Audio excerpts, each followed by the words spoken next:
नमस्कार साथियों। आज दोबारा वीडियो इसलिए शूट करना पड़ा कि कल के वीडियो में कुछ मिस्टेक हो गया था, जो मैं करेक्शन कर दूं कि बीपीएससी शिक्षक जो कैंसर पीड़ित हैं उनका कल से शुरू हो गया है स्क्रूटनी, और मे भी एक आध सप्ताह में उनका भी लिस्ट जारी होगा। जो मैंने कह दिया था कि कैंसर पीड़ित बीपीएससी में नहीं है, इसके लिए मैं क्षमा प्रार्थी हूँ कि मुझसे मिस्टेक हो गया था।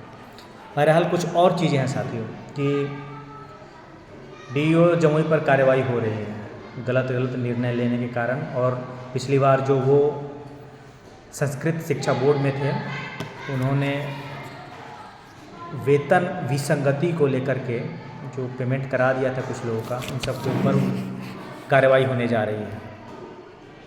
गोपालगंज के उच्च गांव में शिक्षक अरविंद यादव की गोली मारकर हत्या कर दी गई है। शायद ये आपसी रंजिश हो सकता है क्योंकि पुलिस पड़ताल कर रही है।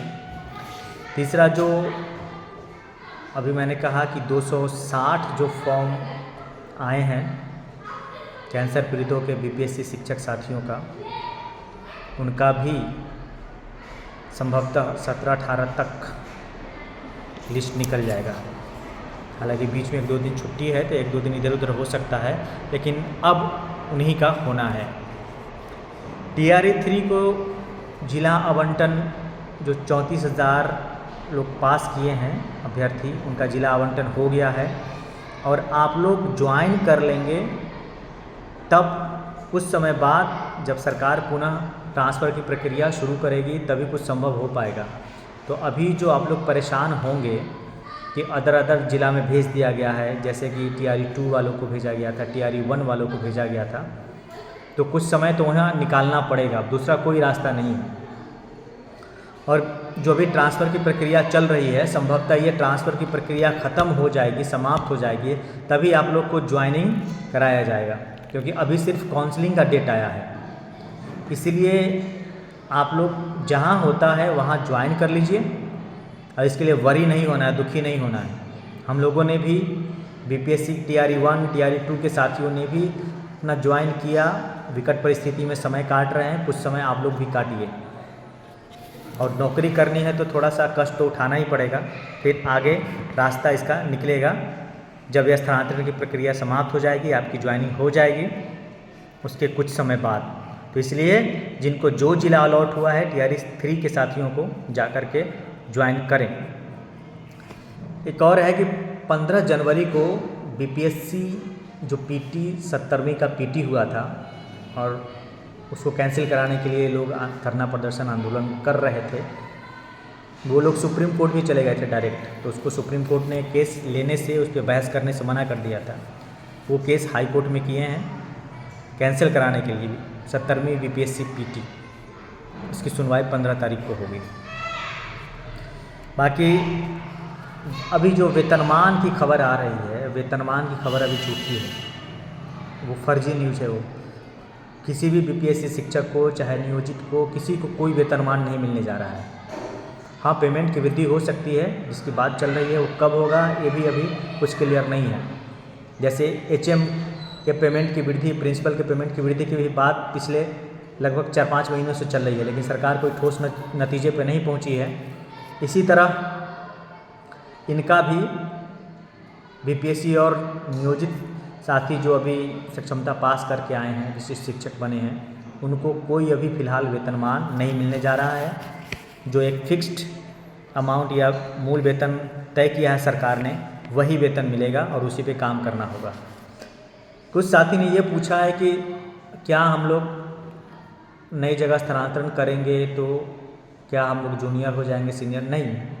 जूनियरिटी सीनियरिटी आपके ज्वाइनिंग से होता है, और अभी भी आप कल जो लिस्ट निकला है इसमें आपने देखा होगा, सबसे पहले वेतनमान वाले शिक्षक के बारे में कहा गया है, उसके बाद विद्यालय अध्यापक जो कि बीपीएससी शिक्षक हैं टीआरई 1-2, उसके बाद विशिष्ट शिक्षक का नाम आया है।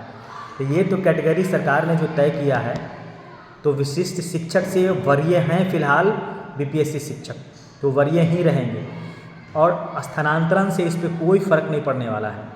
तो इन चीज़ों को ध्यान में रखेंगे, इसके लिए ज़्यादा इफ़ बट की ज़रूरत नहीं है। साथ ही और महिला शिक्षिका काफ़ी खासे परेशान दिख रही हैं। परेशान मत होइए, सॉफ्टवेयर बन रहा है, उससे जल्दी ही काम होगा, ज़्यादा समय नहीं लगने वाला है। और जो ये लोग कह रहे हैं कि केवल जो गंभीर बीमारी से ग्रसित है उनका स्थानांतरण करके रोक दिया जाएगा, ऐसा कुछ नहीं है। स्थानांतरण सबका होगा, हर कैटेगरी का होगा, भले ही थोड़ा बहुत टाइम लग जाएगा।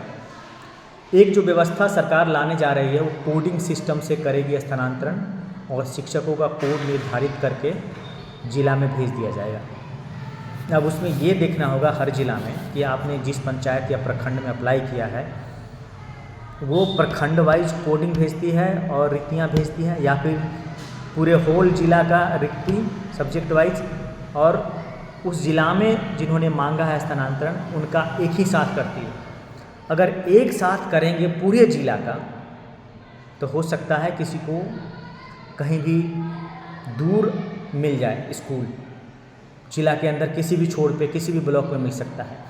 अगर वो प्रखंड वाइज करेंगे, कोडिंग निकालेंगे कि पहले इस प्रखंड का स्कूल निकाल लिया गया और इस प्रखंड में किस किस ने अप्लाई किया है उनको दे दिया गया, तो थोड़ी सी सुविधा हो सकती है, थोड़ा सा नज़दीक मिल सकता है।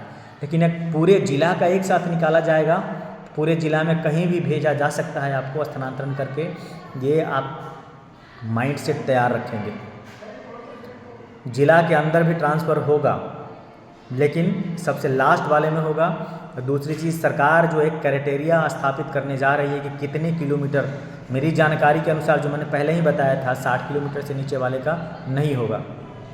बीच में बात चली थी कि 50 किलोमीटर इसको खिसका के ले आया जाए। अगर 60 किलोमीटर के ऊपर का ही सरकार करती है तो नीचे वाले का नहीं होगा। मान लिया कि 50 भी हो तो ठीक है, तो जो लोग 20 किलोमीटर, 30, 25 किलोमीटर, 35 किलोमीटर पे किए हैं उन लोगों का स्थानांतरण नहीं होने जा रहा है। और जिनका भी होगा 60 किलोमीटर से ऊपर वाले का, तो संभवतः ये तय है कि ज़िले में उनको कहीं भी भेजा जा सकता है कोडिंग सिस्टम के आधार पे। तो इसके लिए अभी आपको माइंड सेट तैयार करके रखना है, ऐसा नहीं कि जहाँ थे वहाँ से और दूर हो सकता है। दूसरी चीज़ें, हाँ, जो मैंने पिछली बार कहा था कि 16 लोग जो हैं वो सिर्फ स्क्रूटनी कर रहे हैं, लेकिन ज़िला अलॉटमेंट का काम सिर्फ 4 लोगों को दिया गया है। ज़िला अलॉटमेंट उन्हीं लोगों का है और ज़िले से आपका स्कूल अलॉटमेंट होगा और स्थानांतरण होगा। आप लोग पेशेंस बनाए रखें। मैं तो कब से ही कह रहा था, अगस्त से ही कह रहा था स्थानांतरण होगा। अब स्टार्ट हो गया है, भले ही प्रक्रिया थोड़ी सी धीमी है लेकिन स्थानांतरण होगा। और अंत में फिर कहूँगा सभी साथियों से कि चैनल को भी शेयर करें, क्योंकि अब TRE 3 के साथी भी आ गए हैं, वो भी जुड़ेंगे। और मेरा नंबर नोट करें 9470255684। इस नंबर पे मैसेज करें, फिर लिंक भेजूंगा, लिंक से भी व्हाट्सएप ग्रुप में जुड़ सकते हैं। लेकिन चैनल को उन शिक्षकों तक, BPSC शिक्षकों तक ज़रूर भेजें जो अब तक नहीं जुड़े हैं, उन तक शेयर करें, चैनल को लाइक सब्सक्राइब करें। Thank you. मैं आपका साथी अशोक क्रांति।